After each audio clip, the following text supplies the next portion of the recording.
Hey guys, welcome to Simply Bitcoin, the show that breaks down all the daily Bitcoin news from Twitter to important updates. We've got cringy fails, daily memes, we've got it all. But before we get started, like and subscribe. All right, we're going to kick it off with the Clark Moody dashboard. We're looking at a block height of 649,833, Bitcoin price of 10,740. Chain rewrite days of 513, total lightning capacity of 1,108.33 BTC. I love it. Pretty crazy. Pretty crazy, man. That lightning network just keeps crawling up, baby. That makes me so happy. I know we say that every single day, but remember Phil, like 6 months ago, where like it was at like 500. It was 500 BTC in the lightning network capacity. It was insane. It was insane, and it's just growing. It goes. You know what? It's weird. We get a little trickle, then we get a bump. Absolutely. It's not a straight line. It's a jagged. And bumps. Exactly. So Phil, it's time for the daily fail. All right. This is actually one of our great followers, Bitcoin Watcher, brought us this one. So he's like a shitcoiner borning.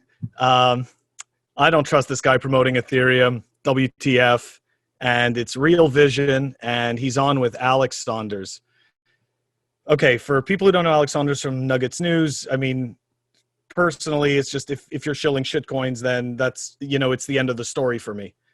But the fact that, he's brought on Real Vision and that kind of elevates his validity, that's kind of scary. Because this guy has shilled stuff that has cost people, lots of money and ruined a lot of financial lives. So it's kind of weak on Real Vision's part. So, but I've seen, just to kind of play devil's advocate a little bit here, Phil. Like I've seen some good content from Real Vision as well. I know I've seen some good content too, but what kind of bothers me is that obviously people know Raul, and Raul was pitching Bitcoin for a really long time and really hard, and then all of a sudden at the drop of a hat, he's pitching ETH. Yeah, that's weird. So, man, and now he's got this guy on who has pitched tons of garbage projects in the past. So Nico's got a daily lesson for today, and then we're gonna go to Phil's. My daily lesson is: don't trust your heroes, kill them. What about you, Phil? What's your daily lesson? I thought I was gonna get away with no daily lesson because you gave one. All right. My daily lesson is that I don't know. My daily lesson is that you just got to constantly be critical. I'm critical of myself, and it's like we got to be critical all the time. Absolutely. We always have to be asking questions. My own thoughts. We always have to be seeking the truth. We always have to be seeking the truth. So, guys, it's time for the daily meme review. All right, guys. Today's daily meme review, or the meme that we're reviewing, is by RDBTC. It says, number 5 is alive, malfunction, need input. Bitcoin standard short circuit movie. Let's check it out.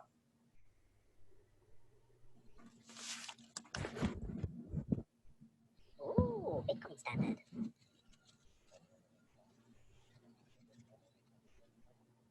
Buy Bitcoin. Ooh, Bitcoin standard. That's awesome. Buy Bitcoin. Dude, that was so easy. All right, drum roll, please. What are you gonna give it, Phil? It's getting a 10. Man, I have no choice, bro. We're 2 for 2 today, man. We're giving those same scores. People are gonna think that we're working together. colluding. 10 from me, baby. We're colluding. Okay, so why did you give it a 10? Bro, because it's short, sweet, effective, and it was a robot reading in superhuman speed, superhuman speed, and he read the Bitcoin standard, and he decided to buy Bitcoin, which is exactly what you should do after reading that book. And most importantly, it made me laugh. What about you, Phil? Okay, so maybe mine's a little geekier, but okay, so I'm a child of the 80s, and that's from the movie Short Circuit, which was absolutely huge. And that was the first time really you got to see like that kind of stuff, and it was super funny and super entertaining. So for me, it's like it's very significant because it also kind of makes you wonder, hey, you know, what would he think of Bitcoin? You know, Johnny Five, like, wonder. Absolutely. Absolutely. Guys, it's time for the Daily News, sponsored by...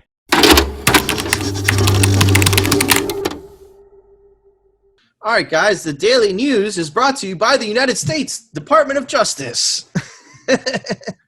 Okay, but no, in all seriousness, international law enforcement operation targeting opioid traffickers on the darknet resulted in over 170 arrests worldwide and the seizure of weapons, drugs, and over 6.5 million.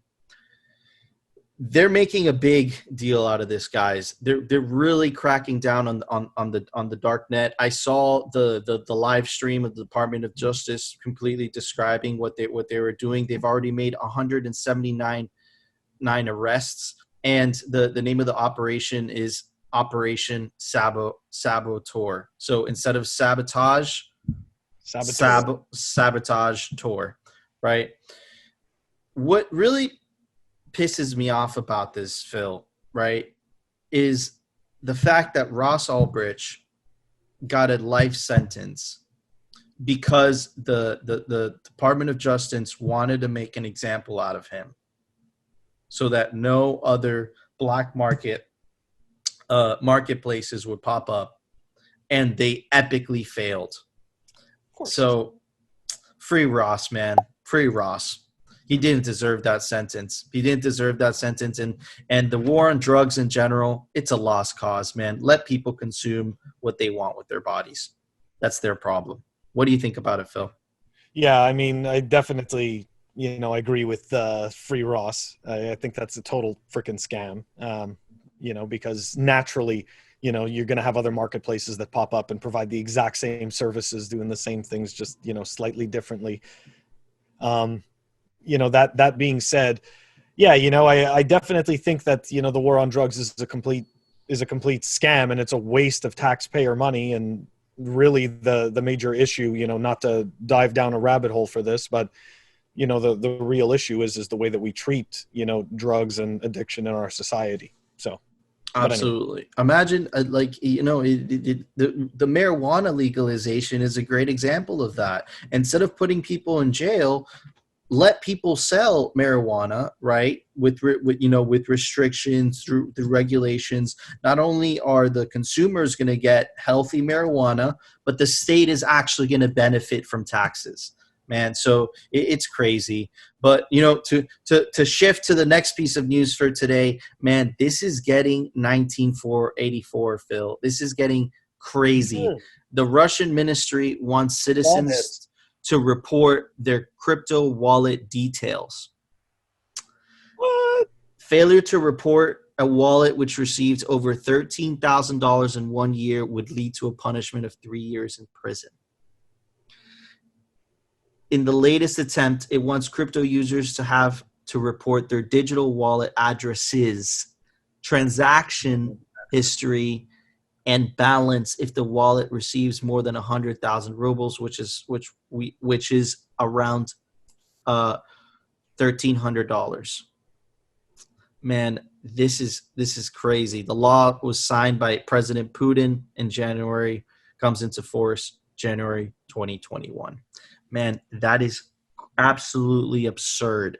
They're forcing you to basically give up your pub files, a big of your addresses of your Bitcoin holdings, man. That's 1984. And I'm gonna follow that up with something that they started doing in the US. In the US, recently they just announced in the latest it uses the 1040 for federal income tax in the U.S. One of the first questions highlighted here in red is, at any time during 2020 did you receive, sell, send, exchange, or otherwise acquire financial interest in any virtual currency? And it's a straight up yes or no answer. So I'm assuming, okay, and maybe this is a little bit pessimistic from me, that Russia requiring specific addresses, that might be happening in the United States very soon. What do you think, Phil? I think this is. I think we're definitely in for a fight. That's for sure. I think that it's